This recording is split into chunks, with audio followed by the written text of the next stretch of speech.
Let's start our session today. First of all, pay homage to the Supreme Buddha.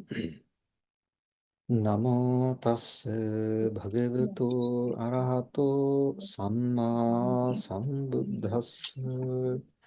Namo tassa bhagavato arahato samma sambuddhassa. Namo tassa bhagavato arahato samma sambuddhassa. Sadhu, sadhu, sadhu.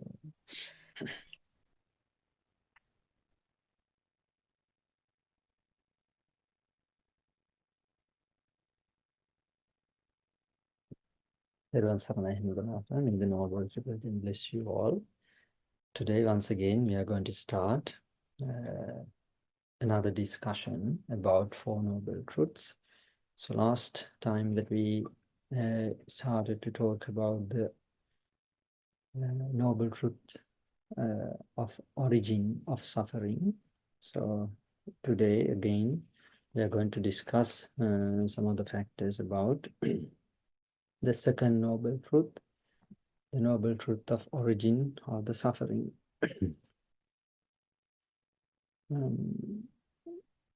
We are going to discuss today from 107 page onwards. So those who have the books, please turn the pages. 107. How craving results in future misery. It's our topic today. In the explication of the Four Noble Truths, the role played by craving in bringing about future rebirth is deepest and the most profound aspect. May the following be read with great concentration, be questioned from experts and discussed with them in order to elevate the understanding thereof. If this is comprehended, one can said to have grasped the most profound spot of Four Noble Truths. So Four Noble Truth is one of the fundamental teachings of the Supreme Buddha. So it's very important to understand. So as said here, the most deepest aspect in the Four Noble Truth is this, the second Noble Truth. So it is very important to understand. So you have to read these books and you have to listen to the talks and you have to question from experts, those who have mastered these noble teachings. And then it can be said that you have some pretty good understanding about this deep teachings of the Supreme Buddha. This body is made visionable, touchable, massive, and weighty object by reason of it being composed by the four Mahabhuta Rupas of earth, Patavi, water, Apo, fire, Tejo, and wind, Vayu. Beside these, there are some other subtle rupas or qualities of the human body that are invisible, untouchable, non-weighty, just as current spread out of an iron bar. These qualities are laid in different parts of the body. So those who have studied Abhidhamma can understand pretty well this, that we know the corporeality, the rupa. The body is composed by elements, mainly 4 elements. Then there are 24 other elements based on the four main elements. So the body or any rupas is mainly composed by these rupas or we call elements. So they are ultimate realities. So we can't find them in as materials or things. They are, as we discussed before, they are sort of energies. They're sort of just functions. So the body or any other materials is composed by these realities called elements, the material elements, rupa.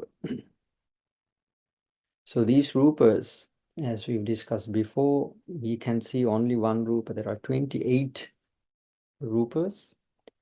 So we can't see all the 28, we can see only the rupa, the color. We can't see other rupas. So they are very subtle. So just as current spread out in an iron bar, these qualities are laid in different parts of the body. Just as when the current is switched off, no difference can be seen in the iron bar. So is with the body. When the subtle qualities are disappeared, there is no difference seen in the body as it was.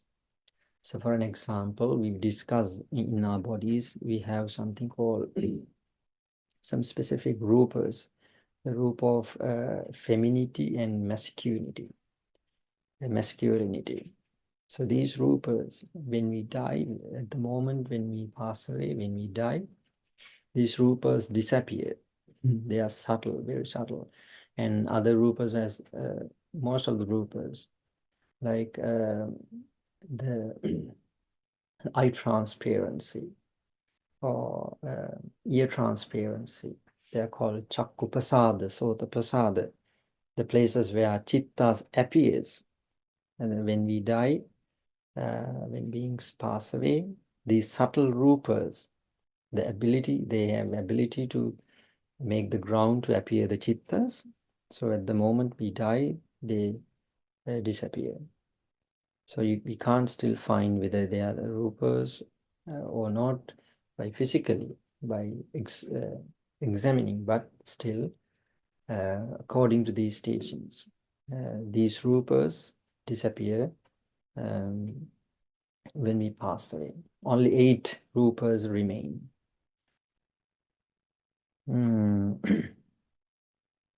So that's why it is said that how it is explained here, just as when the current is switched off, no difference can be seen in the iron bar. So is with the body, when the subtle qualities are disappeared, there's no difference seen in the body as it was. That's what I mentioned. Mind or chitta flashes into existence with the help of 6 qualities belonging or categorized under the aforementioned group of subtle qualities. So these are the places where chittas or the consciousnesses appear. They are chakshu dhatu, quality of vision, or we can say eye transparency. In our eye, there's a specific place called chakku dhatu. In that specific place, actually there are rupas, not fixed place. There's rupas always appearing and disappearing. So in this chakku dhatu is a place where eye consciousness appear, chakku vinyana dhatu. Then shrota dhatu, quality of hearing, gahana dhatu, quality of smelling, jivha dhatu, quality of tasting, kaya dhatu, quality of tacticity or tangible or touch, Hadayavastu, quality of mind, heart base. So these are the places where chittas can appear. And chittas appears in these 6 elements or transparencies or as mentioned here, the qualities, certain qualities these places have. So in these places, the chittas appear. Here, quality of vision means the subtle rupa or form in which vision dawns. Others should be likewise understood. So these elements, these transparencies have specific abilities. For example, the eye transparency or the eye element can make the ground to appear only eye consciousness, seeing the rupas. Then the ear transparency or the ear element, sota dhatu, has the ability to only to appear the ear consciousness. So something like that, all these 6 sense bases have ability to appear as certain chittas. In the first chapter, wherein the fact of suffering was elaborated in connection with the rupa kanda by chakshu prasada, sota prasada, gahana prasada, jivha prasada, kaya prasada, and hade vastu rupa. They described at length the same qualities as here mentioned as dhatu. Out of these 6 dhatus, the mind the most often arises conditioned and associated with the heart muscle. Yes, there are various ways explaining these things. So we earlier, I think, maybe one of the other classes we discussed these the realities, ultimate realities have been explained in different ways, like 5 aggregates is one of the ways explaining of these realities. Then 12 sense bases, dolos ayatana, then 18 elements, then 22 faculties, something like that in various ways. These ultimate realities have been explained. So here, as the Dhatu, here explained the same thing as ayatana we've discussed before. So among these places where chittas appear, the most dominant place is the heart muscle, hadevat rupa, except the 10 consciousnesses like eye consciousness, ear consciousness, and there are 10 we call vipancha viññāna, the rootless wholesome result chittas 5, and unwholesome chittas 5 appear in these sense bases. So these except these 10, and there are 4 other chittas which appear in the formless realm when beings get their rebirth in that particular place. We know that there are no rupa in that place. So except these 14 chittas, all the other 75 chittas appear in heart base, based on hadevat rupa, or as mentioned here, the heart muscle. Mind arises associated with the chakshu dhatu, etc., as I mentioned. When the object and sound strike those dhatus elements, the mind subsists on heart muscle, not in the way a gemstone is in a box. So earlier it explained when these elements get contacted with the objects, for example, the eye element contact with the rupa, the color, the eye consciousness appear like that. So then here, the mind is not something which is put in a box, like something like fixed or stored somewhere in our bodies. That's why it is mentioned here. It's not like the way in gemstone is in a box. It's not like that. Mind does not remain the same all the day. So as we discussed before as well, these are ultimate realities. The ultimate realities is not objects. They're not things, right? They, due to certain conditions, they appear and disappear. In Pali, we call ahutva sambhavanti hutva pativinti.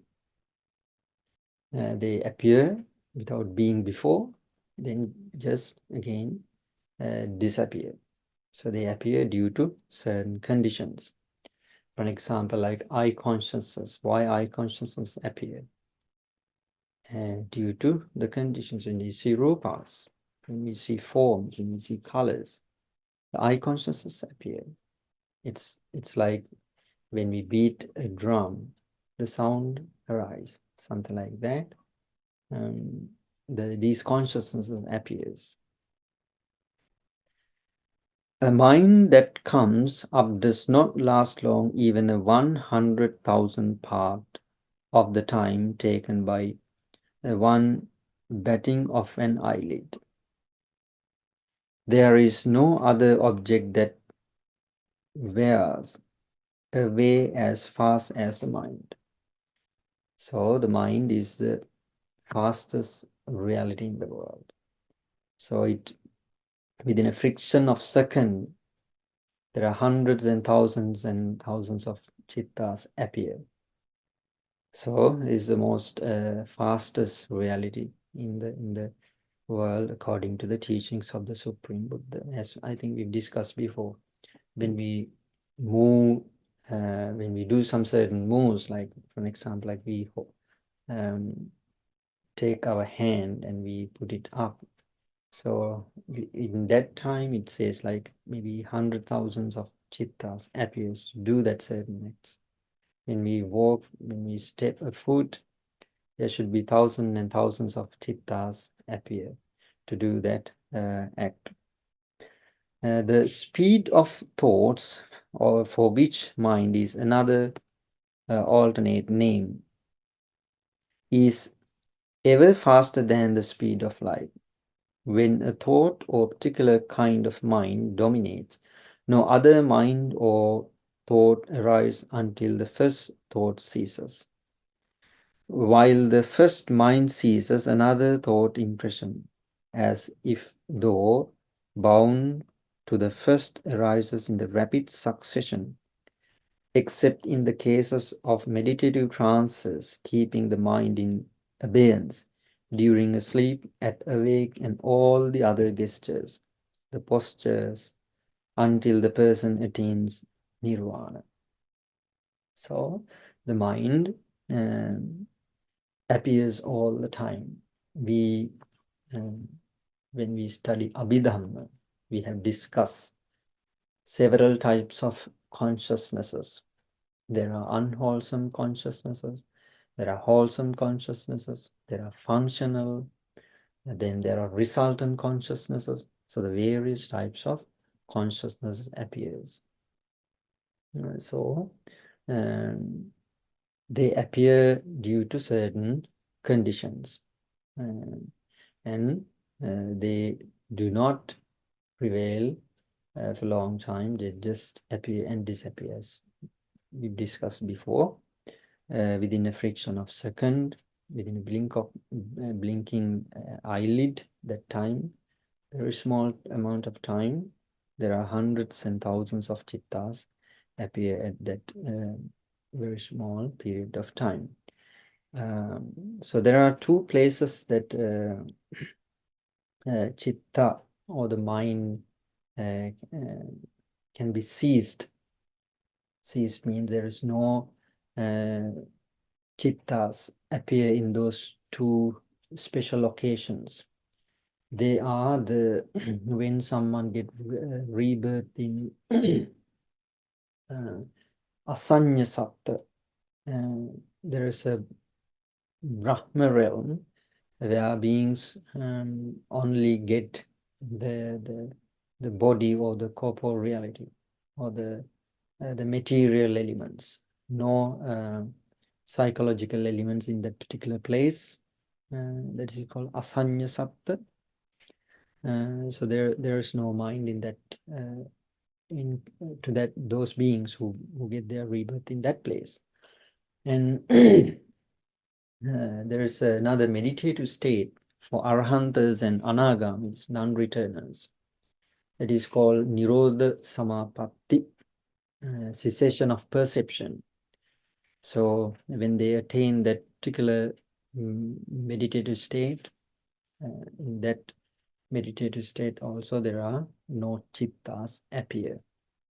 For 7 days it says, when Arahanta or Anagami noble person attain to this certain trance, dhyana, or the samapatti, they stay there 7 days, and after 7 days they get up, waking up in that meditative state, and then again the chitta starts to work as before.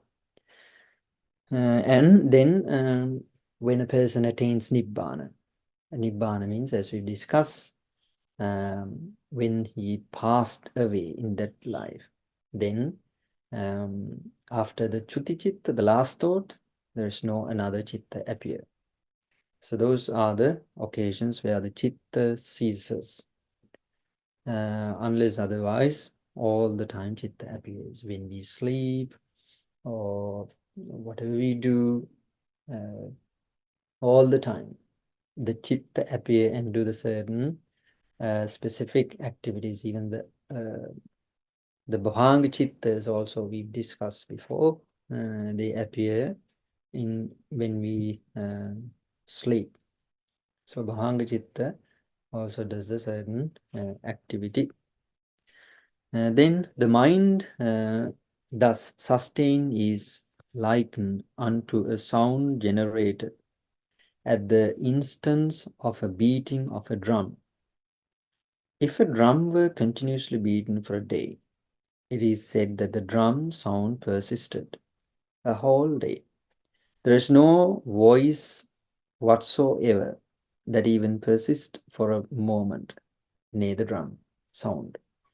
At the moment when one takes the hand off, having beaten the drum, the sound ceases to exist. But when the sound exists uninterruptedly, one following the other, as a concatenation or chain, it is said that sound endures for a day. For as much as mind or thoughts exists as a progression, one thought following its deceased predecessor and itself ceasing giving life to a fresh thought, impression, and one following the other like a cataract, like a waterfall. As such, we say that mind exists until we reach nirvana. So it's like a chain, one after one after another. Like that, the chitta appears as a series of interconnected things. As we discussed before, it stops in certain occasions, like some of the meditative states, like Nirodha Samapatti, and one who gets the rebirth in Asanya Satta. Then person attains Nirvana, and the demise, after the demise, the Chitta ceases.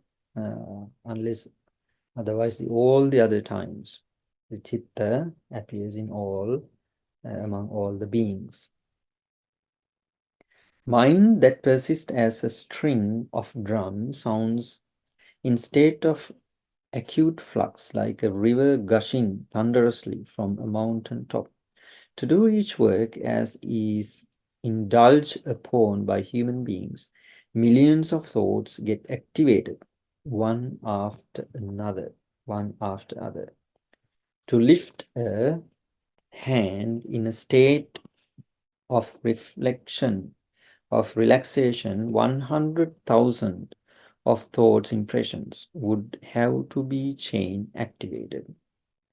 To once again to bring the hand to the state of relaxation, a similar amount of thoughts have to be chain activated. So also to lift a foot and place it on the ground, an equal number of thought activation is needed. When conversing with somebody, to understand single word he utters, hundreds of thousands of thoughts are chain activated. To be extremely unfathomably fast is the nature of the mind, or the chitta. So as discussed here, the chitta is the most fastest ultimate reality or any other thing in the world. In order to understand a word, there should be hundreds and thousands of chittas activated to understand. We have to, when we speak with someone, we have to understand sentences, full sentences. In order to, we have to understand a word, then the letters each compose in a word, then the meaning, then we have to think about it as well. So it should have hundreds and thousands of chittas to have to do whatever we do, maybe conversation or any other work. So it is extremely difficult to understand how this ultimate reality, the chitta, works. So we have to remember, when we talk about the chitta, there are some other ultimate realities as well. They are called the mental factors, the chetasikas. So the chetasikas also have the different, their own activities. At the same time, mind does its activity, its certain function, specific function, the knowing the object, while the other, the mental factors, accordingly, they do their functions separately. That's how we can understand certain things and we can do certain things. That's how it works. Mind is considered to be the instrument of knowing or apprehension. The knife, the instrument of cutting, can cut anything else but itself. Likewise, the mind, the instrument of knowing, can know various other things but itself. Therefore, human beings do not know the mind as it is or objectively. Mind existing as a chain of a drum sounds is taken by some to be an entity that remains unchanged, and hence leading to the much mistaken conclusion of a soul or personality. Then some, after wrongly grasping the mind to be some sort of enduring entity, imagine it to be like a bird that flies from branch of one tree to that of another, going from one fleshly tabernacle to another. Some other consider the mind as an object that ceases at death, like a flame blowing off. Whatever may be the proposition, one may hold out of these two propositions, such as one can never comprehend and suck these essence of the Aryan doctrine. Therefore, to fully draw in the Aryan truth, one must also know the status quo of the mind. So when people understand wrongly this, the phenomena, the mind, they fall to wrong views. For an example, like the soul, the personality. If we don't study, if we don't deeply try to understand these noble teachings, probably we fall one of these wrong views. So there's a wrong view called soul, the Atma. So the mind has sort of characteristic of Atma. So beings deceived by the mind, thinking that they have something called soul, which is going to life after life. It is explained here like a bird going to one branch to another, something like that.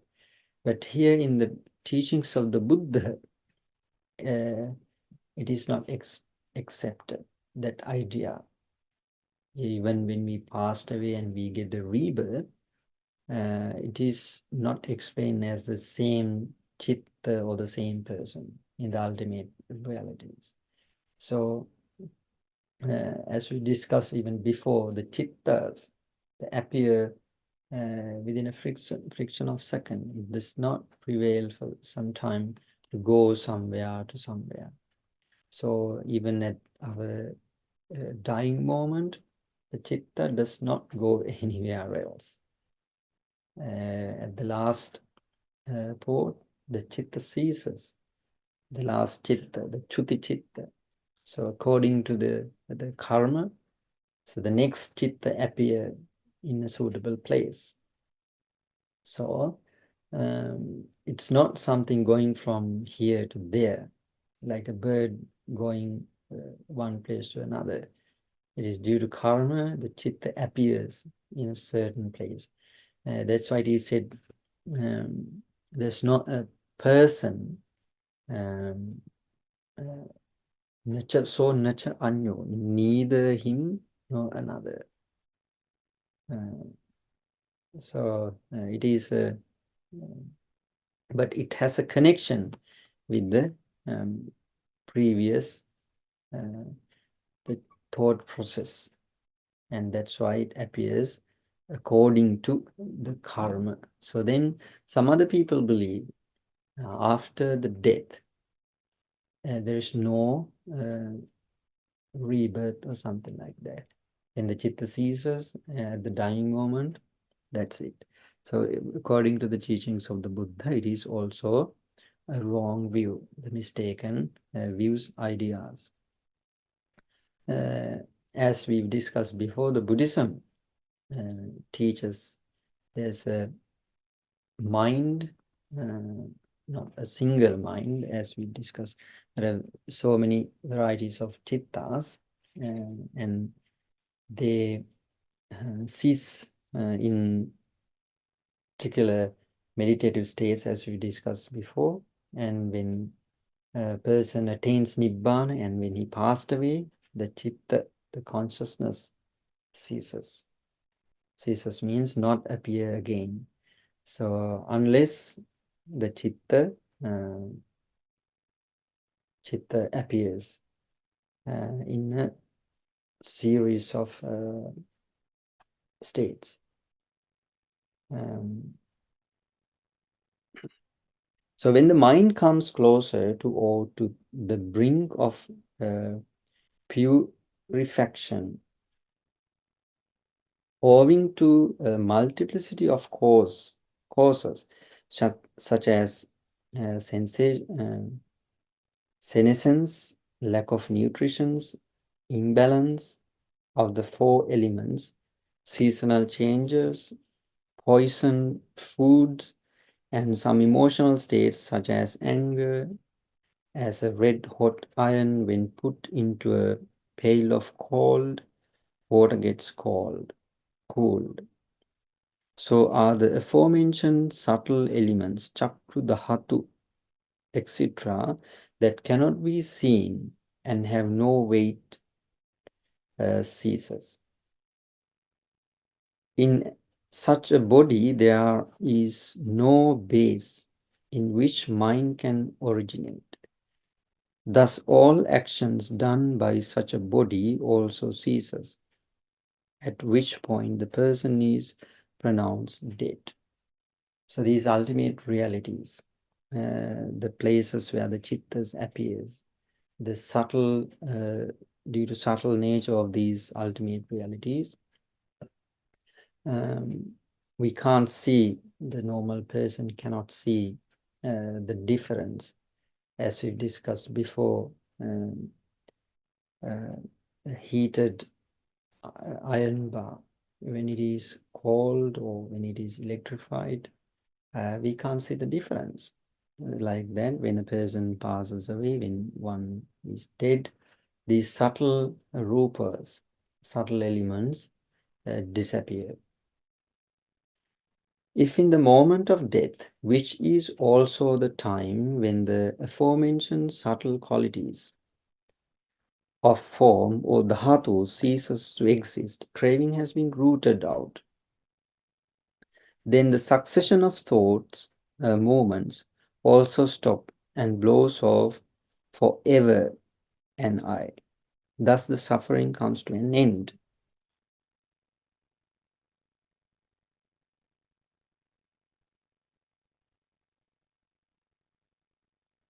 So when someone eradicate or eliminates the craving, the only time that he there's no conditions to create rebirth. So then the mind, the consciousness ceases. At that time, the suffering comes to an end. That's what we call the supreme bliss of Nibbana. When we eradicate, eliminate the craving, the root cause of the suffering, that's the suffering, that's the time the suffering comes to an end. Or we can say the elimination of the certain conditions to get rebirth. When we eliminate the conditions, which means the results, certain due results is eliminated as well, the suffering. The person who is yet to attain nirvana or arahantship at the moment of death or departure from this world looks upon this world with dissatisfaction. So dissatisfaction, and the other world with some expectancy of satisfaction, and the other world satisfaction with the expectancy to hear sounds unheard of before, to smell things unsmelled before, to taste things not tasted before, to touch tactile objects untouched before, to tarry long in samsara as a particular person, having not overcome the proclivity for tarrying in diverse worlds. These passions, encapsulated in craving, tied onto the mind current, exist simultaneously. So those who have not eliminated the craving, which means they have expectations to gratify the sensual pleasures, or being born in certain heavenly realms or something like that. They having craving means they always need something to experience, need to gratify the sensual pleasures, which means they have the necessary conditions to create rebirth, which means if there is craving, then the rebirth definitely comes. So that's why it is said that beings, because of this craving, they wander in this long samsara to gratify their sensual pleasures. So it's nature of the mind, nature of the craving to always attach with the things which give the sensual pleasures. So as long as the craving prevails, craving remains, the rebirth or the samsara is to be expected. This craving directed towards object to be met in future. Future travels with the death, consciousness to several lives in the future. Although at the point of death, the dhatus upon which consciousness is based diminish and finally decay. Since craving is mixed and simultaneously exists with the thought current, no cessation of thought current takes place. The being at the threshold of death, after having passed the last consciousness, death consciousness, in the life passes on to the rebirth or relinking consciousness, according to the karma performed in this or other past lives, presented at the point of death as karma, karma nimitta or gati nimitta. The mind thus come to be in the first consciousness in second or afterlife. It is known as a rebirth or relinking consciousness. So at the person's dying moment, there are three objects appear to him. The karma, the certain activity that he has done in that particular life, or even some of the karmas he has performed in one of his previous lives. That's quite important point, because when someone passes away, the karmas that he has done in his previous lives also can be come to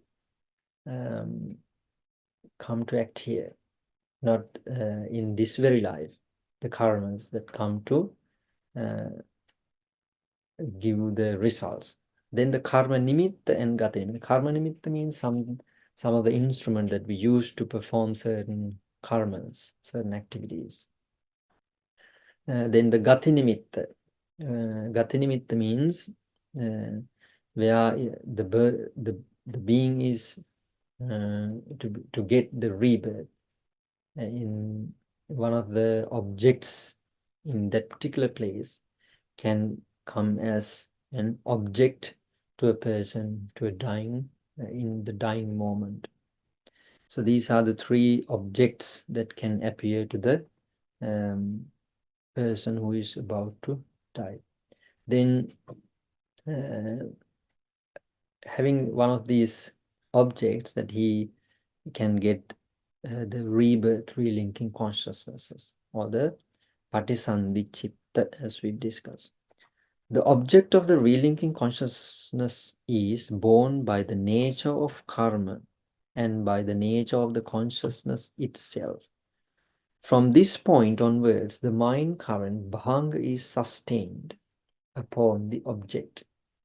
So there is a chitta called bhanga chitta, which maintain the life of the consciousness of the series of the consciousnesses. It is the bhavanga is the one which connected each chittas. So then the bhavanga chitta starts after getting the relinking for the patisandhi chitta. While we don't have any other chittas, the bhavanga chitta appears. For an example, when we sleep, the bhavanga chitta appears. And we know that there is something called the consciousness process, or the chitta viti. Among the chitta viti, in between the chitta viti, the bhavanga chittas appear as well. Simultaneous with the dawn of relinking consciousness, there are also dawns a bit of form, corporeal reality. This bit of form is invisible to the human eye. So there are the forms appear at the relinking thought. They are called the decades, the material decades, dasaka kalapa. This is known as Moyula, Kalala Rupe. This becomes the basis of what is to be the human body. This Moyula, together with the rebirth consciousness, is not something descended or coming from the deceased person, died person before, but something brought forth anew, but as the rebirth or the relinking consciousness is something resulting from the generation of the consciousness of the deceased. Deceased means here the dead persons before life, deceased. The newborn is also not any other from the deceased. So one who gets a rebirth means there is a connection with previous life, the generations of the consciousnesses. So as we discussed before, when the person the dying moment, there are 3 objects can appear to him, like karma, the certain karmas can appear. Then karma nimitti, which means some of the instrument or some of the tools that he used to perform certain karmas can appear as the gati, the karma nimitti. Then the gati nimitti, where he is supposed to be born. Those sort of objects can appear to him, and then having one of these objects that he gets the relinking thought. At the moment he gets a relinking thought in very new life, so it is not something different or something that is not have any connection with the previous generation of consciousnesses. It has a connection because it's a mind, same mind or the consciousness stream. That's the only connection, but this chitta is very new one, having connected to the previous one, but it's not like coming from the previous one's life.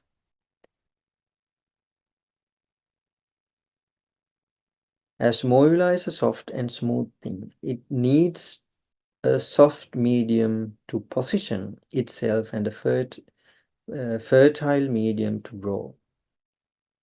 Spermatozoa is the ideal substratum. Consciousness, vijnana, enters the womb through union of the sperm. In many other putrefied substratum, softness and fertility is overwhelmingly present, just as in the sperm.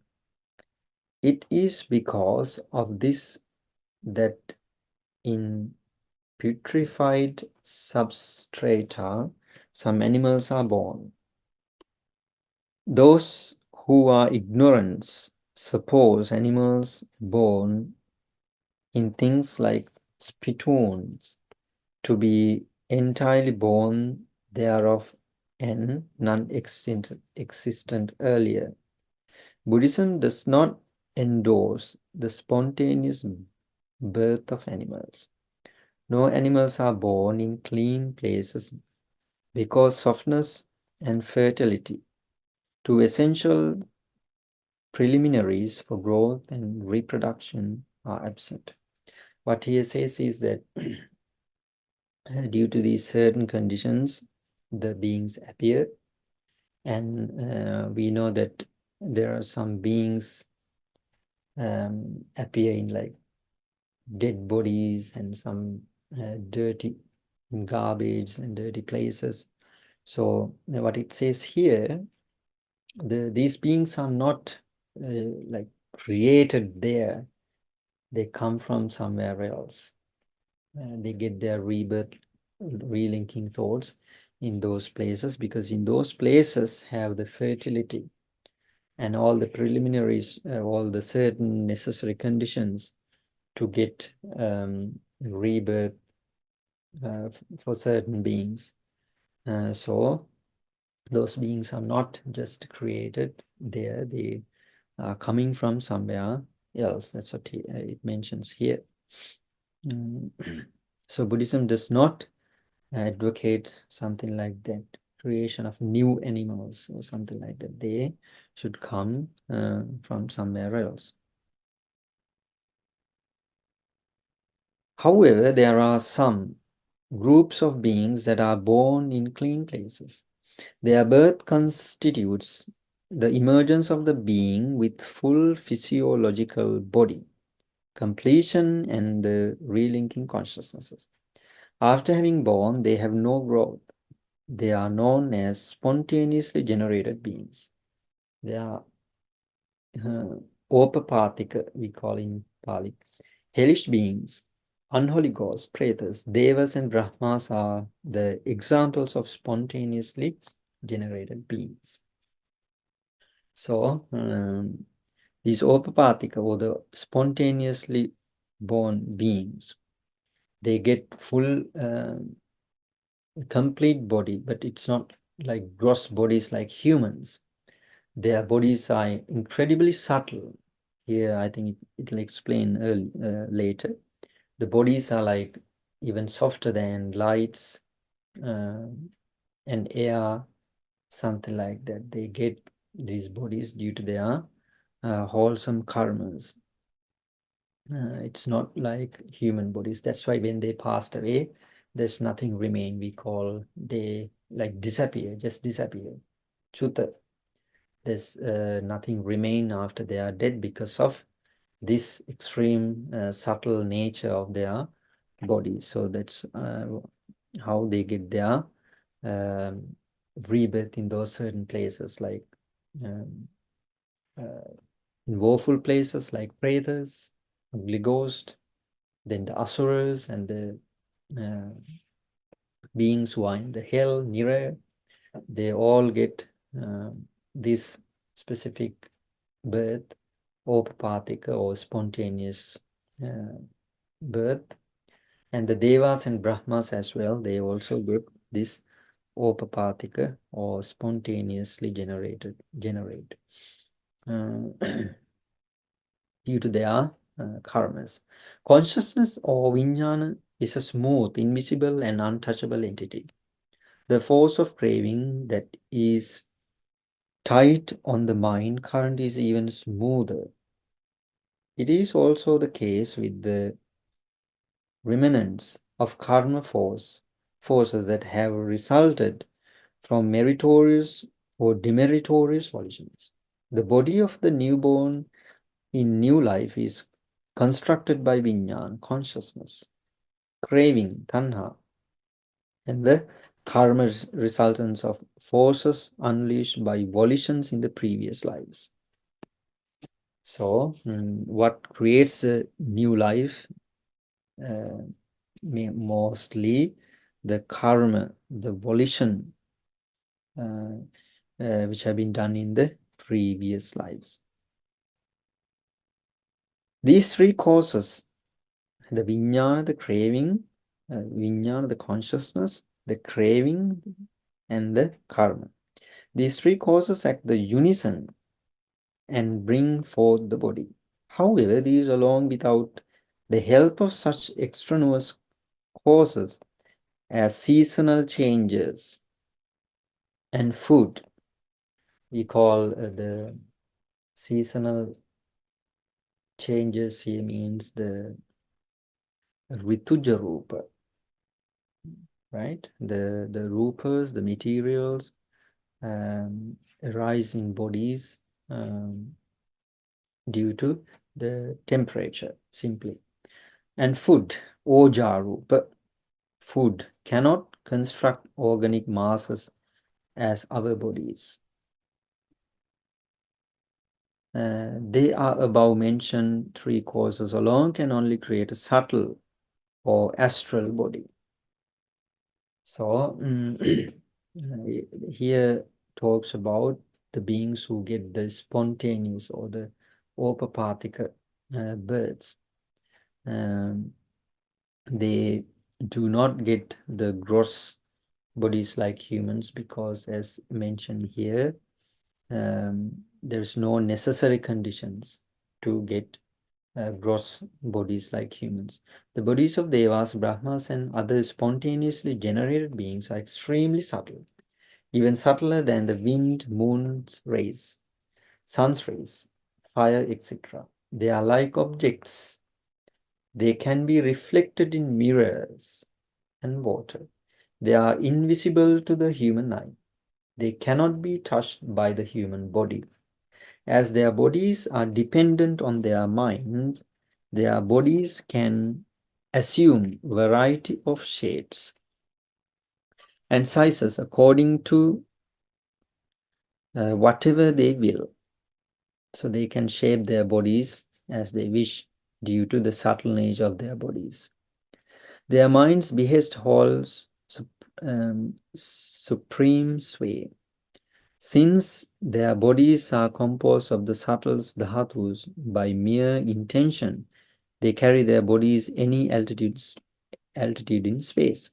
Upon their death, their bodies blow off as a flame in a lamp. No dead body remains. Their clothes, houses, vehicles, and all other paraphernalia, all other things, are made up of dhatus extremely subtle, not subjected to human cognition.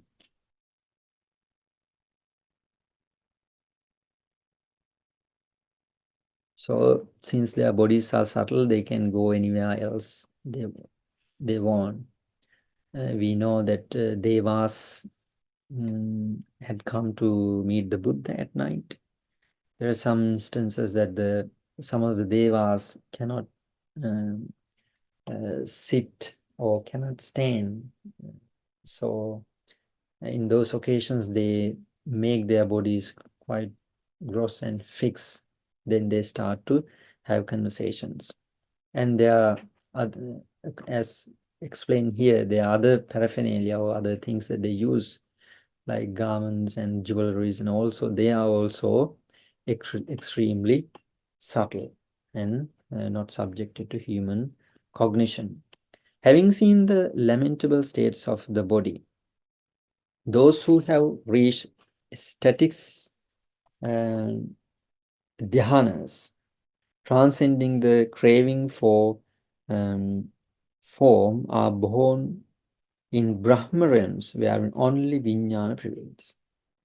So we know there are some places like Arupa Brahma Loka, non-material Brahma realm. So they are only prevail Vijnanas, no Rupas. So they see the consequences or disadvantages of the bodies. So they develop certain meditative states and they get their rebirth in those places where they are where the place they don't get the bodies, only the Vijnana prevails. Since they have no craving for form and establish themselves in a trances opposing form, nobody gets materialized for them along with the relinking consciousness. Their consciousness alone prevails in space. They are called being without form, arupa satta. Those who, after having seen the tainted nature of the mind, meditate and achieve trances in opposition to the mind, are born only in form, in the realm of form. They are called asanya satta. They are called senseless beings, asanya satta. When the inherent power of the trance recedes, they will experience the usual flow of thoughts. So after they seize the power of these trances, their chittas also start to work as before. So these are special places that teaches in Buddhism. We know that there are 31 realms where beings are born. So these are some special places where beings are born.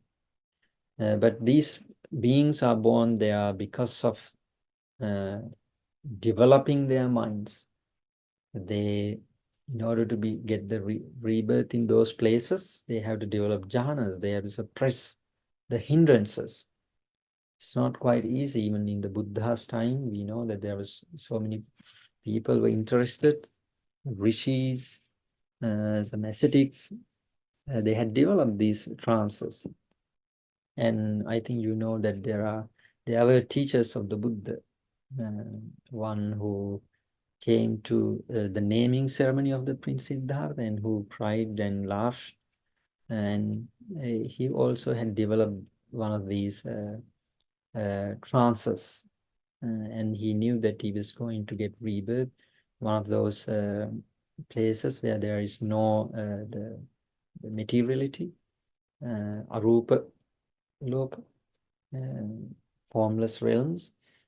So there were beings at that time, and it's not easy to develop those jhanas to get rebirth in those certain places. In beings such as humans, in that no perfect body appears along with the relinking consciousness, the morula which initially forms grows by such factors as seasonal changes and food culminating in a perfectly grown body. The body that is being formed is influenced by craving that is tied onto the mind current contributions made by union of the parental cells and the seasonal changes and the types of food. Various bodily organs are formed according to the sheer force of craving. Such longing to see things in the world producing the eye and to hear various sounds producing the ear, etc. The nature of the body is in accordance with the parental cells, the dhatus that unite. So what he explains is the for humans get gross bodies, not like devas. So they have necessary conditions to get the gross bodies, and mainly because of the karma, they get the rupas, the gross rupas. Here it explains like due to sheer power of the karma, they get certain rupas like chakku pasada rupa, and all these pasada rupas, the places where the chittas appear, and the bhava rupa, which decides or prevail the nature of the male and female, and all these based on the karma. These rupas appear based on the karma, and we get the appearance, the nature according to the parents' cells. So it says here the appearance gets from the nature of the parents. Characteristic of the body, its advantages and disadvantages results from nature of parental cells participating in union, seasonal changes and food and karma.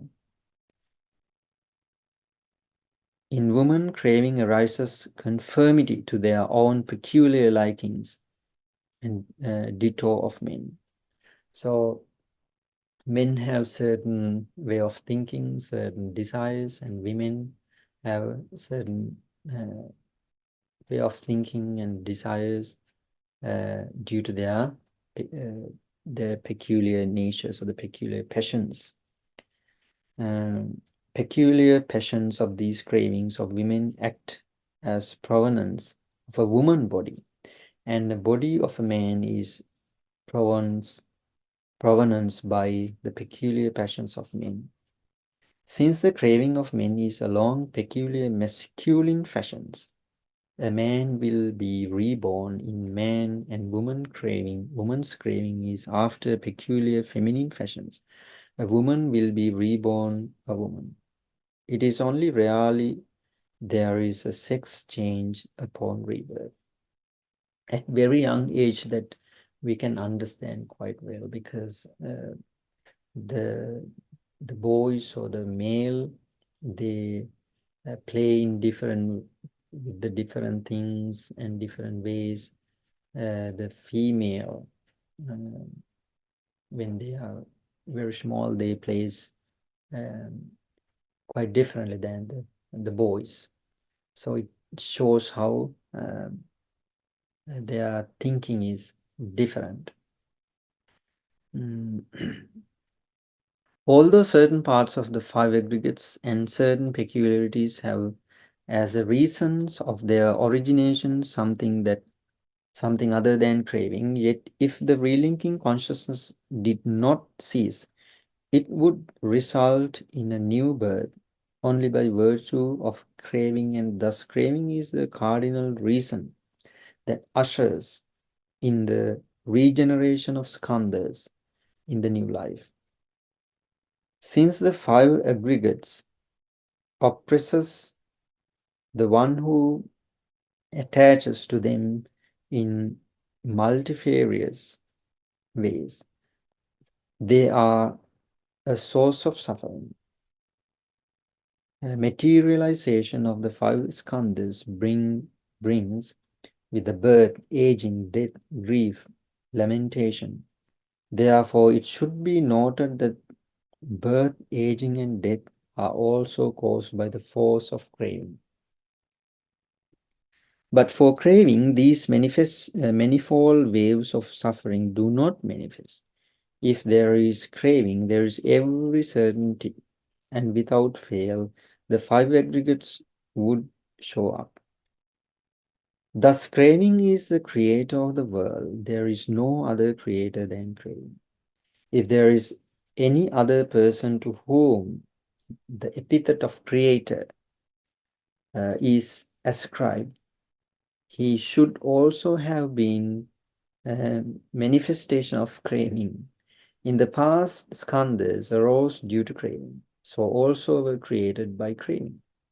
And ditto, and same as the skandhas to be arise in the future. So as craving, as long as the craving prevails, which means the future births or the future skandhas are supposed to appear. Once the suffering imbued five skandhas has arisen in that poisoned tree of skandhas, appears the poison fruit of craving. Sense organs such as eye and ear that are part of the five skandhas and extraneous objects as sounds and forms are food for craving. By the very poison fruit of craving, another poison tree of suffering, imbued five skandhas are generated. The tree that produces again bears the poison fruit of craving. This craving once again produces poison tree and vice versa. So the wheel keeps on turning, just like the seed produces the tree and the tree's seed ad infinitum. The status quo continues into the endless future until one attains nirvana or arahantship. Thus the exalted one, who found the cause of suffering, declared craving to be the cause thereof. So, with this beautiful simile, as a poisoned tree produces poisoned fruit, and it again create plants and fruits again, like that. As long as we have craving, we get the rebirth. Again, after the death, we get again the rebirth. And because of the craving, we get again the rebirth. And like that, it happens until the eradication of the craving. Unless otherwise, there's no limit to the or the limit or a boundary of the samsara. As long as the craving prevails, you're supposed to get the rebirth. So that's why the Buddha here explains the craving as a root cause of suffering.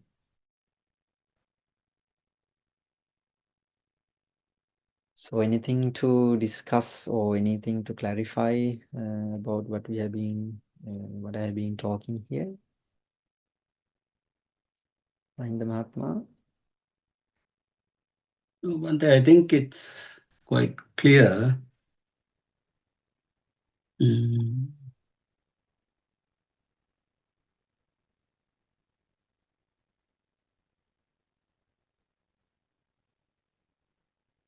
I think it's material also we have covered in various other contexts as well. Yes, we discussed in Abhidhamma class and the other Four Noble Truth class as well.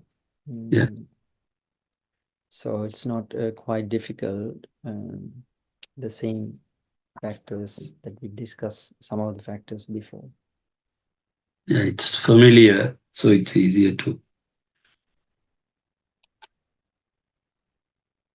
Okay, then we'll start the next chapter in the next week. So Yes. we'll wind up for today. Yes, Bhante. Okay. All right, then today, having discussed this noble and very important teachings of the Supreme Buddha, that we both generated enormous amounts of false thoughts in our hearts. So now let's transfer these merits to the departed ones. Idammi ñāti nang hotu sukhita hontu ñātayo.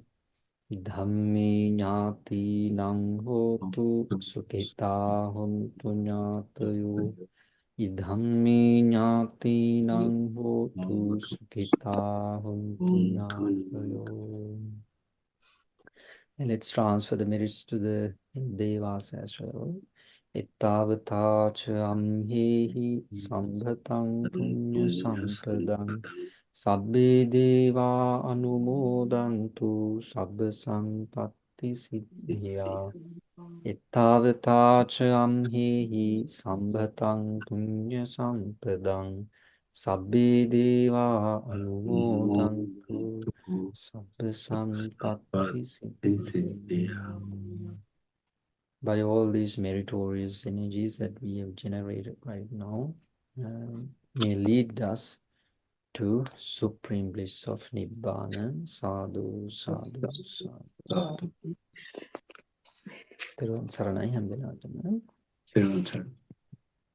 When you have a lot of merit, Bhante. Sarana.